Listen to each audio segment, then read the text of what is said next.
What's up, friends? It's Madam Adam. Welcome back to the channel. It's time for another honest tarot deck review. Today, we are unpacking another Oracle deck, though. Highly anticipated. I made this video once, and I have to redo it, but I'm not mad about it, because honestly, I really do enjoy the deck, and I'm excited to talk about it. So today, we are talking about the 50-card deck and guidebook that is Classic Horror Oracle by Ricardo Diseno. We love that. Look how cool, spooky ooky. The box is really solid as well. But yeah, literally, Classic Horror Oracle.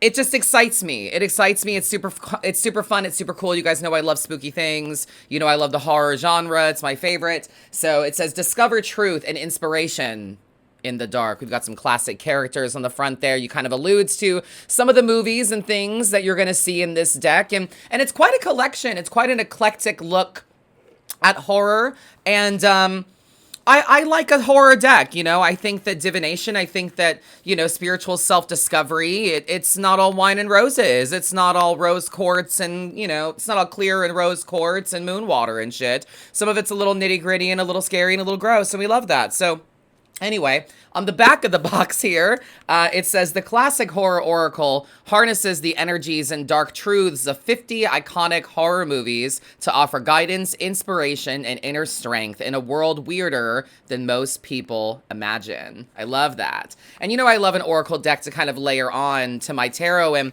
I've kind of, my personal reads, aside from the content that I post for you all pretty much daily, I've been using this deck for myself quite personally and allowing it to see how it resonates or speaks to me. And honestly, I'm going to watch the movies as well that are on the cards. So that's really exciting. So it says down here as well, pairing each of the films with their essential elements, such as A Nightmare on Elm Street being dreams, Carrie being celebration, Night of the Living Dead being hunger, and Hereditary, even, being family. These cards reveal the twists of fate that await you. A fully illustrated 120-page guidebook provides a flame of interpretation as you journey into the unknown.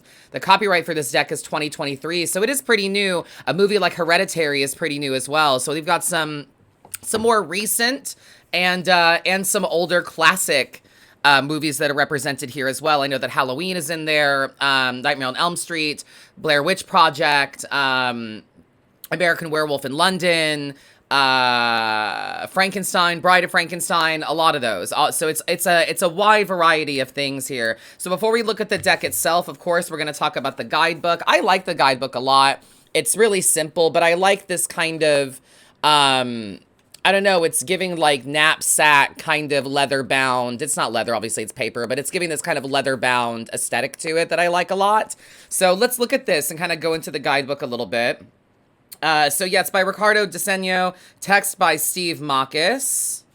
Back here, Ricardo is an illustrator and a poster designer based in Austin, Texas, who has done work for The New Yorker, the Criterion Collection, The New York Times, Refinery 29, Illustoria, Spoke Art, Chronicle Books, and many others. Steve Marcus is a San Francisco-based editor and the author of Cthulhu, The Ancient One Tribute Box, Mr. Spock, Logic and Prosperity Box, How to Speak Zombie, and Stickman's Really Bad Day. So you can kind of see the influence and the poster art and things that we have here in this deck. So in the introduction, let's go through this. It says, horror movies intuitively work on the premise that things can go wrong, really wrong, super wrong at any time, and that the world is a much weirder place than most people realize. There can be a strength in sensing this, a sort of subconscious preparation for the, hopefully, metaphorical murder clowns, vengeful spirits, or zombie hordes of everyday life. Horror movies can also play in the imagination like folk or fairy tales, tapping into a tradition of storytelling that is nested deep, sometimes even in the similarly grim,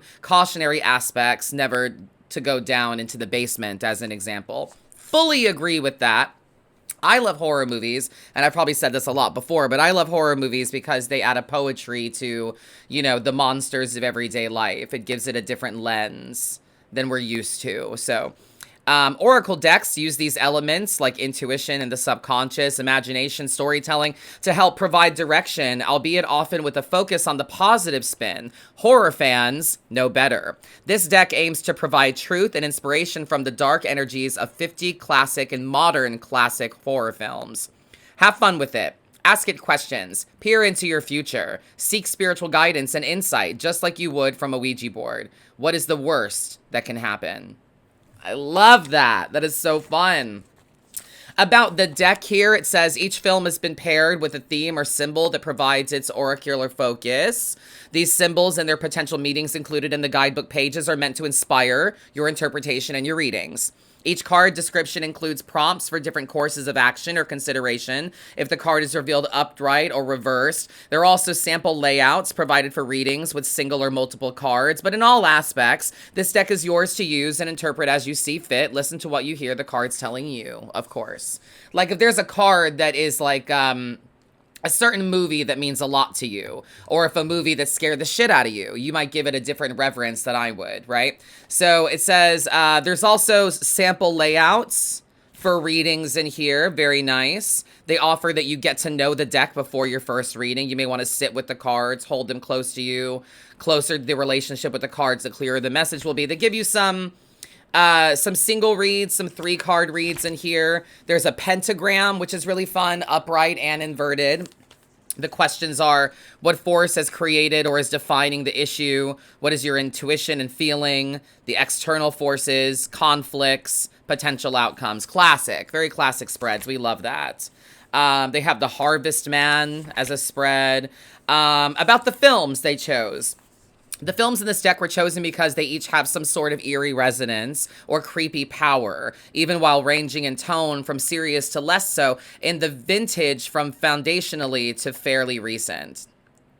And in vintage from foundational to fairly recent. Got it.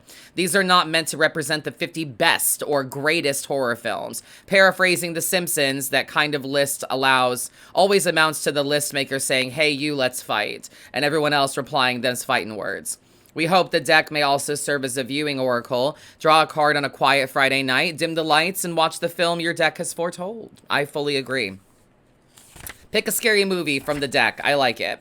So they range anywhere from, they start with The Island of Lost Souls, Halloween, Scream, Ringu, the original Japanese version of The Ring, Pan's Labyrinth is in here, The Exorcist, and the card for The Exorcist is Help Me. I've already shuffled this deck up a bit, but the card is Help Me, is what the card is called. And it says The Exorcist and who it's directed by. And the quote is, what's wrong with me, which is from the movie. The description says it can be really hard to ask for help, especially when we are struggling. We may even act outwardly as though help is the last thing we want or need. Our resort to awful behavior to repel those coming to our aid. But a cry for help can reveal itself even while unspoken, if those around you can read the signs. Upright, the card says, have faith in others and ask for help. Reversed, it says, you got to stick it out on your own. Transformation is not always a bad thing. But I love that the card is Help Me, and it's The Exorcist, and the way that Reagan was unable to help herself, that the people around her had to pick up on signs of what was happening, of the possession and all of that. So this is what the card looks like. You'll see it more clearly and better in the next section here, but I love that. I think this is a really thoughtful deck. I think that it's given, whoever made this, Ricardo D, has a love for tarot, oracle, and horror. Ricardo has a love for divination, he understands it, and also a love for horror movies, and you can tell and you can feel that in the description of some of these cards. Let's do another one. Let's see. The Bride of Frankenstein is love, of course. And that one always irks me. I'm always a little irked socially whenever I see the way that the Bride of Frankenstein is represented in various IPs or various merch or Funko Pops and bags and things. This love story between the bride and Frankenstein. If you've ever seen that movie, she was not about it. She was not about it. She was not made until towards the very end of the movie. The moment she comes to life, she is terrified of the monster. And that's when he says, well, we just both deserve to be dead then, if she even doesn't want me. You know, it's very sad, of course, but like, they were not this like, oh, my husband. Like, that was not she was terrified of him.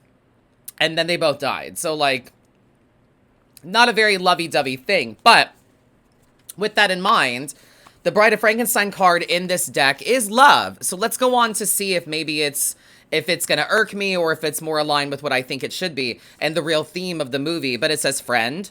Friend is the quote from the movie. What does it mean to be made for each other? The impulse to connect with others, strangers, villagers, a special someone, is in its purest form the virtuous ethical basis for participation in human society. Well said. That this hopeful impulse may not be reciprocated, may even be rejected, can be a source of great pain. Okay.